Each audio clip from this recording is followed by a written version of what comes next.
തൃശൂരിലെ Nadabrahma foundation cultural and charitable ട്രസ്റ്റിന്റെ ആഭിമുഖ്യത്തിൽ സമർപ്പിക്കുന്ന 37ാമത് ഗുരുവായൂർ സംഗീതാർച്ചന സ്വാതന്ത്ര്യദിനമായ ഓഗസ്റ്റ് 15-ന് സംഘടിപ്പിക്കും.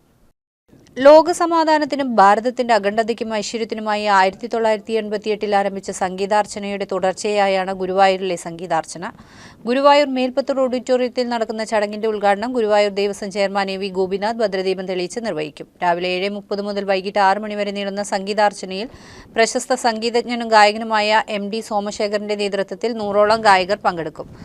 സംഗീതത്തെ കേവലം കലാരൂപമായി മാത്രം കാണാതെ സമാധാനത്തിന്റെയും മനുഷ്യസ്നേഹത്തിന്റെയും സാമൂഹിക ഉത്തരവാദിത്തത്തിന്റെയും മാധ്യമമായി ഉയർത്തിപ്പിടിക്കുകയാണ് നാദബ്രഹ്മ ഫൗണ്ടേഷന്റെ ലക്ഷ്യമെന്ന് ഭാരവാഹികൾ വാർത്താസമ്മേളനത്തിൽ അറിയിച്ചു. Nadabrahma foundation ട്രസ്റ്റിമാരും ഭാരവാഹികളുമായ Thrissur H. ഗണേഷ്, മഞ്ജുള ബാലചന്ദ്രൻ, നിർമ്മൽ കുമാർ, ജലജ വിശ്വനാഥ്, ബാലകൃഷ്ണൻ കാരളം എന്നിവരാണ് വാർത്താസമ്മേളനത്തിൽ പങ്കെടുത്തത്.